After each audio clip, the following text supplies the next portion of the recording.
Welcome students. Today we will start next chapter number 7, that is triangles.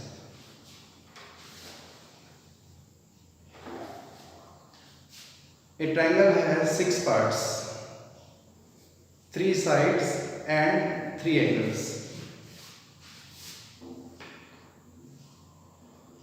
This is triangle ABC. It has 3 sides, AB, BC and AC. It has 3 angles, angle A, this one, angle B and angle C.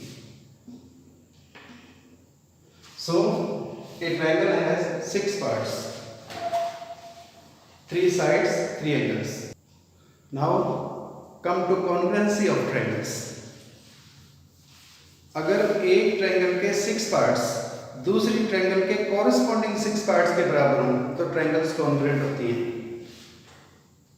ध्यान रखना, एक triangle के 6 parts दूसरी triangle के 6 parts के बराबर नहीं, उसके कॉरस्पॉन्डिंग पार्ट्स के बराबर। For example, if triangle ABC is congruent to triangle PQR. Triangle ABC congruent to triangle PQR. अगर ये आपको दे रखा हो तो इसके 6 पार्ट्स के बराबर होंगे। 6 parts of this triangle will be equal to corresponding 6 parts of triangle PQR. ये 6 पार्ट्स आपको 1-to-1 कॉरेस्पॉन्डेंस से चेक करने होते हैं। 1-to-1 कॉरेस्पॉन्डेंस,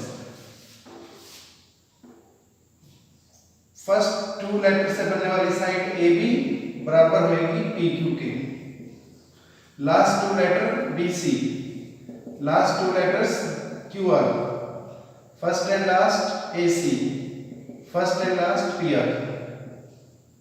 अगर ये दो ट्रायंगल्स कॉन्ग्रुएंट हैं तो साइड इस तरह से इक्वल होंगी। फर्स्ट 2 लेटर वाली साइड AB, इधर फर्स्ट 2 लेटर वाली साइड PQ,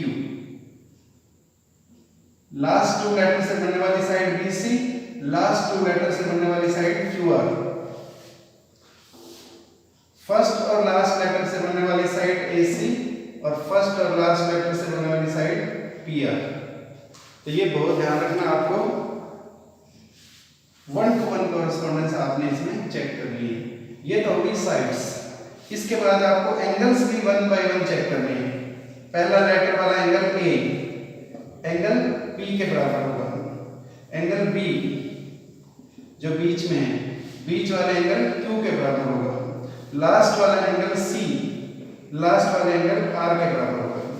तो जब हम कहते हैं एक ट्रायंगल दूसरी ट्रायंगल के कॉन्ग्रुएंट है तो इसके 6 पार्ट्स उसके कॉरेस्पॉन्डिंग 6 पार्ट्स के बराबर होंगे। ये आपको सीरियल वाइज 1-to-1 कॉरेस्पॉन्डेंस से चेक करना है। तो 6 पार्ट्स को 6 पार्ट्स से चेक करने में बहुत देर लगती है, इसलिए हम सिर्फ 3 पार्ट चेक करके ही बता सकते हैं ट्रायंगल्स कॉन्ग्रुएंट है कि नहीं। वो एक स्पेसिफिक कंडीशंस के अंदर होना चाहिए। वो कंडीशंस क्या है वो अब हम स्टडी करेंगे। सिर्फ 3 पार्ट से ही पता लग जाएगा ट्रायंगल्स कॉन्ग्रुएंट है या नहीं। 6 पार्ट्स हमें चेक करने की जरूरत नहीं पड़ेगी। तो अब हम देखते हैं वो कंडीशंस कौन सी हैं जिसमें सिर्फ 3 पार्ट देख के ही आपको पता चल जाएगा ट्रायंगल्स कॉन्ग्रुएंट हैं या नहीं है। फर्स्ट कंडीशन है SSS, that mean side side side. अगर एक ट्रायंगल की 3 साइड्स दूसरी ट्रायंगल की कॉरेस्पॉन्डिंग 3 साइड्स के इक्वल हो तो हम कहेंगे ट्रायंगल्स कॉन्ग्रुएंट हैं। हमारे को एंगल चेक करने की जरूरत नहीं पड़ेगी। अगर इसकी 3 साइड्स PQR की 3 साइड्स के बराबर हो गई कॉरेस्पॉन्डिंगली साइड्स तो हम कहेंगे दोनों ट्रायंगल्स कॉन्ग्रुएंट हैं। मान लेते हैं AB PQ के बराबर है, BC QR के बराबर है, AC is equal to PR। So in this case 3 sides of triangle ABC are equal to corresponding 3 sides of triangle PQR. Therefore, triangle ABC is congruent to triangle PQR under the condition S S S, side side side. कौन सी side equal है? A B equals to P Q, B C equals to Q R, A C equals to P R. अब आप इसमें check कर सकते हैं, last two letter वाली side B C, last two letter से बनने वाली साइड क्यू आर के बराबर है। तो ये बी सी पे 2 कट है, क्यू आर पे 2 कट है। तो सिर्फ 3 साइडों से हमारे को पता चल सकता है ट्रायंगल्स कॉन्ग्रुएंट है कि नहीं। तो this was the first condition S S S. Come to the second congruency condition SAS, that means side angle sides. अगर एक ट्रायंगल की 2 साइड्स और उनके बीच में बनने वाला एंगल दूसरी ट्रायंगल की कॉरस्पॉन्डिंग 2 साइड्स और उनके बीच में बनने वाला एंगल बराबर हो, तो हम कहेंगे 2 ट्रायंगल्स SAS कंडीशंस के अंदर कॉन्ग्रुएंट है। इधर आप देखो, 2 ट्रायंगल्स का कंपेयर करो in triangle A B C and triangle X Y Z. पहले 2 लेटर वाली साइड ए बी, पहले 2 लेटर वाली साइड एक्स वाई के बराबर है। ए बी पर 1 कट है, एक्स वाई पे 1 कट है, ए बी और एक्स वाई इक्वल हो गए। फर्स्ट और लास्ट लेटर वाली साइड ए सी, फर्स्ट और लास्ट लेटर वाली साइड एक्स जेड के इक्वल है। इन दोनों साइडों के बीच में बनने वाला एंगल ए है जो पहले नंबर पर है, और इधर पहले नंबर पर एंगल x है। तो एंगल a और x बराबर हो गए। तो 2 साइड्स a बराबर है और उनसे बनने वाला एंगल a, इधर भी जो 2 साइड बराबर है और उनसे बनने वाला एंगल x के बराबर है। तो इस तरह से ये 2 ट्रायंगल्स कॉन्ग्रुएंट हो गई और कॉन्ग्रुएंसी कंडीशन हो गई SAS, side angle side. Means 2 side और उनके बीच वाला एंगल दूसरी ट्रायंगल की कॉरस्पॉन्डिंग 2 साइड्स और उनके बीच के एंगल के इक्वल हो, तो हम कहते हैं ट्रायंगल्स SAS कंडीशन के अंदर कॉन्ग्रुएंट है। अगर 2 ट्रायंगल्स के अंदर कॉरस्पॉन्डिंग एंगल इक्वल हो और उनके बीच में जो साइड है वो इक्वल हो, तो हम कहेंगे triangles angle side angle condition से कॉन्ग्रुएंट है। In triangle A B C and triangle P Q R, इधर बीच में एंगल बी है, इधर क्यू है, angle B equals to Q. इसमें देखो लास्ट एंगल सी है, इसमें लास्ट एंगल आर है, angle C equal to angle R और बी सी। इन दोनों एंगल के बीच में, इन दोनों एंगल की एक जो साइड कॉमन बन रही है वो है BC और उधर है QR, BC equals to QR। तो हम कहेंगे दोनों ट्रायंगल्स कॉन्ग्रुएंट है। Conditions angle side angle. तो this is the case of angle side angle. और next condition is RHS, right angle, hypotenuse and side. एक राइट एंगल होना चाहिए ट्रायंगल के अंदर, हाइपोटेन्यूज के इक्वल होना चाहिए, बाकी बची हुई 2 साइड में से कोई भी साइड अपनी कॉरस्पॉन्डिंग साइड के इक्वल होनी चाहिए। तब हम कहेंगे triangles are congruent under RHS conditions. In this case we can see in triangle PQR and triangle XYZ, right angle Q which is in the middle is equal to right angle Y. Angle Q equals to angle Y. Both are of 90 degree. Hypotenuse, side opposite to right angle is hypotenuse. Hypotenuse PR, first and last letter PR equal to XZ. XZ is hypotenuse. Right angle is there. Hypotenuse is equal to hypotenuse. अब एक side उसकी corresponding side के equal होनी चाहिए, या तो QR YZ के equal हो या PQ XY के इक्वल हो। तो इस केस में हम देख रहे हैं लास्ट 2 लेटर वाली साइड QR, इधर लास्ट 2 लेटर वाली साइड YZ के इक्वल है। तो right angle, hypotenuse and side.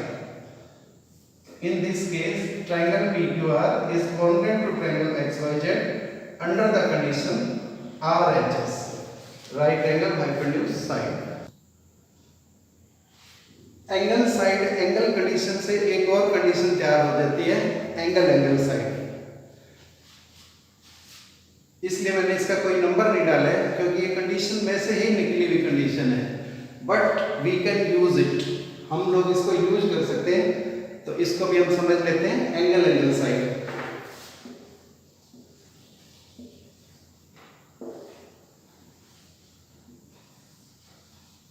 ये एंगल इस एंगल के इक्वल हो, ये एंगल इस एंगल के इक्वल हो, और ये साइड इस साइड के इक्वल हो।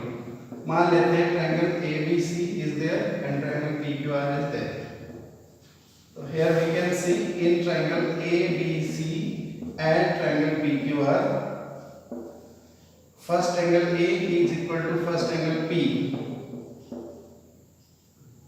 Angle B, which is in the middle, equal to angle Q.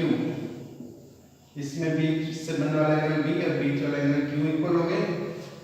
Last दो लेटर वाली साइड BC, लास्ट दो लेटर वाली साइड QR के इक्वल है। तो हम कहेंगे triangle ABC is congruent to triangle PQR under the condition angle angle side. We can use this condition angle angle side, angle angle and side. Let's start sum number 1. You are given a figure here, quadrilateral ABCD. AC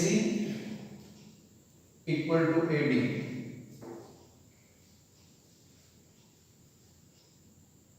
I think AC equal to AD or AD equal to AD.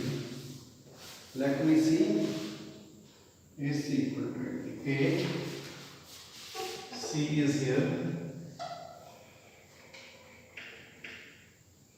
B is here and D is here. So there was a slight mistake in the statement. Now I have improved it.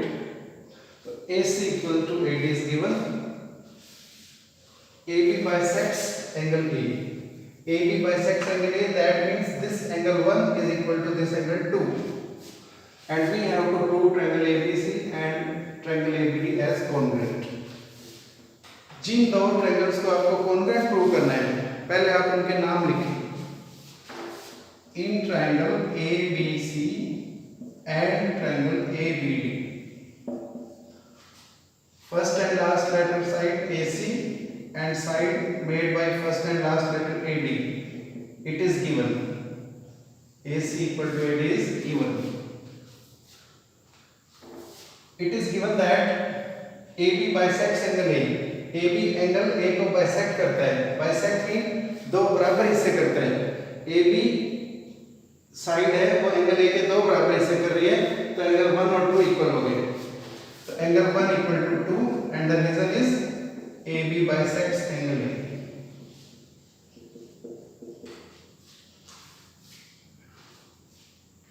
AB side है, ये ऊपर वाले triangle में भी use हो रही है, नीचे वाले ट्रायंगल में भी यूज हो रही है। इसका मतलब AB कॉमन है, it is used in both the triangles. So AB equals to AB। जो आप यहाँ पे साइड लिखते हैं, यहाँ चेक भी करें, वो 1 to 1 कॉरेस्पॉन्डेंस के अकॉर्डिंग होनी चाहिए। तो AB फर्स्ट टू लेटर से बनने वाली साइड है, इधर भी AB फर्स्ट टू लेटर से बनने वाली साइड है। AC फर्स्ट और लास्ट लेटर वाली साइड है, AD फर्स्ट और लास्ट लेटर वाली साइड है। तो ये 1 to 1 कॉरेस्पॉन्डेंस आपने जरूर चेक करनी है। इसके बिना ट्रायंगल्स कॉन्ग्रुएंट आप प्रूव करोगे तो आपका सम गलत हो सकता है। तो देखो आप, साइड एंगल देन साइड। तो triangle ABC is congruent to triangle ABD under the condition SAS, side angle side, side angle and side. This is the first part. Now what can you say about BC and BD? If these two triangles are congruent, then side formed by last two letter, this side is BC and that side is BD. Therefore BC equals to BD, and the reason is CPCP. CPCP means corresponding parts of congruent triangles. BC and BD are corresponding parts of the congruent triangles. Therefore BC will be equal to BD. So let's do sum number 2. ABCD is a quadrilateral in which AD equals to BC. This AD equals to BC. Angle DAB, or this angle is DAB equal to CBA, this angle. And we have to prove these three parts. So let's do first part. When we have to prove these triangles congruent, so compare these two triangles. जब भी दो triangle congruent prove करनी हो तो पहले आप check करो, फिर उनके नाम लिखो। पहले अपने मन में ये देखो कि इन ट्रायंगल्स को कॉन्ग्रुएंट प्रूव करने के लिए तीन पार्ट जो चाहिए वो आपके पास है या नहीं है। अगर है तो उनके नाम लिख लो, अगर नहीं है तो पहले वो तीन पार्ट ढूंढो, पता लगाओ, फिर आप उनके नाम लिखो, फिर कंपेयर करो। तो यहाँ पे मेरे को तीन पार्ट्स दिख रहे हैं, इसलिए मैंने इनके नाम लिख लिए। वो पार्ट कौन से दिख रहे हैं वो मैं आपको भी बताता हूँ। फर्स्ट टू लेटर वाली side AB, first two letter वाली side B, AB equals to BA, BA को आप AB भी लिख सकते हो। ये BA है, ये AB है, ये सेम है, दैट मीन्स कॉमन। दोनों ट्रायंगल में यूज हो रही है AB और BA। देन ट्रायंगल ABD का एंगल A, ये वाला एंगल जिसको एंगल DAB हम कह सकते हैं, DAB। तो एंगल DAB इस ट्रायंगल का angle A, that means angle DAB उस ट्रायंगल के एंगल CBA के बराबर है, CBA मतलब angle B। It was given. इस ट्रायंगल का पहला एंगल A इस ट्रायंगल के पहले एंगल B के बराबर हो गया। फर्स्ट और लास्ट लेटर से बनने वाली साइड AD, फर्स्ट और लास्ट लेटर से बनने वाली साइड BC के बराबर आपको दे रखा है। It means both the triangles are congruent. Condition कौन सी लगी? Side angle side. इस ट्रायंगल में देखें तो ये साइड, ये एंगल, ये साइड, तो condition is side angle side. So this is our first part. Now second part. First part में हमने प्रूव किया triangle ABD is congruent to triangle BAC. It is proved in first part. जब हम second part कर रहे हैं तो इसको rewrite, we will have to rewrite it, दोबारा लिखना पड़ेगा। इस ट्रायंगल के लास्ट टू लेटर से बनने वाली साइड BD और इस ट्रायंगल के लास्ट टू लेटर से बनने वाली साइड AC बराबर हो जाएगी, because they are corresponding parts of congruent triangles. CPCT means corresponding parts of congruent triangles. And now third part, again we have proved triangle ABD congruent to triangle BAC. It is proved. Therefore बीच वाला angle ये B और ये A, that means angle ABD angle BAC। Triangle के नाम वाले angle हैं, इस triangle का नाम है ABD, एंगल का नाम ABD, ट्रायंगल का नाम BAC, एंगल का नाम BAC। तो these are the corresponding parts of congruent triangles। इस ट्रायंगल के बीच के एंगल का नाम है ABD, इस ट्रायंगल में जो बीच वाला लेटर है उसका angle A, ABD mean angle B, BAC mean angle A। तो B और A दोनों बीच में है, तो ये एंगल corresponding parts हो गए। तो this is the way you will do sum number 2. Let's do sum number 3 and the last sum for the day. AD and BC are equal perpendiculars. This AD and this BC are equal. AD और BC आपको equal दे रखे हैं, ये perpendiculars हैं, means angle B और angle A 90 degree के हो गए। Show that CD bisects AB. CD bisects AB. CD bisects AB कब प्रूव हो जाएगा? जब आप इस टुकड़े को इस टुकड़े के बराबर प्रूव कर दोगे। When you will prove BO equal to OA, then it will be proved that CD bisects AB. तो हमारा टारगेट है BO को OA के इक्वल प्रूव करना, और target is to prove AO equals to OB. So let's start the sum. Let the two triangles as BOC in triangle BOC and triangle AOD. Angle B and angle A. First angle B, first angle A, angle B equals to angle A, each 90 degree. Perpendicular दे रखा है, it means each 90 हो गई। इस triangle के अंदर अगर हम angle 1 ले लेते हैं और इसमें 2 ले लेते हैं तो 1 और 2 वर्टिकली अपोजिट एंगल्स हो गए and vertically opposite angles are always equal. तो इस ट्रायंगल का angle O, that means angle 1, इस ट्रायंगल का एंगल O, इधर बीच में एंगल है, इधर बीच में एंगल है, तो एंगल 1 इक्वल टू 2। तो 1 to 1 कॉरेस्पोंडेंस के अकॉर्डिंग होना बहुत जरूरी है। तो इधर एंगल 1 है वो बीच में आ रहा है, इधर एंगल 2 है वो बीच में आ रहा है, और 1 और 2 इक्वल है because they are vertically opposite angles. तो angle 1 equals to 2 vertically opposite angles. Then first और लास्ट लेटर से बनने वाली साइड BC, फर्स्ट और लास्ट लेटर से बनने वाली साइड AD, ये हमारे बिल्कुल दे रखी है, it is given equal perpendiculars, that means AD is equal to BC। तो हमारी दोनों ट्रायंगल्स कॉन्ग्रुएंट हो गई। कंडीशन देखिए कौन सी बनी, it is angle angle side, angle angle side. Condition is angle angle side, angle angle side से दोनों ट्रायंगल्स कॉन्ग्रुएंट हो गई। अब अगर ये दोनों ट्रायंगल्स कॉन्ग्रुएंट हैं तो फर्स्ट 2 लेटर से बनने वाली साइड OB, इसको BO भी लिख सकते हो, OB भी लिख सकते हो, और फर्स्ट 2 लेटर से बनने वाली साइड OA के बराबर होगी। फर्स्ट 2 लेटर BO और OB, AO और OA। This is CPCT, corresponding parts of congruent triangles। अब OB और OA इक्वल प्रूव हो गई हैं, तो हम कह सकते हैं CD ने AB के 2 बराबर टुकड़े कर दिए। Now when we have proved OB equal to OA, then we can say CD bisects AB. So when OB equal to OA, therefore CD bisects AB. इसका मतलब CD ने AB को 2 बराबर टुकड़ों में बांट दिया। तो यही प्रूव करना था, ये प्रूव हो चुका है। Thank you.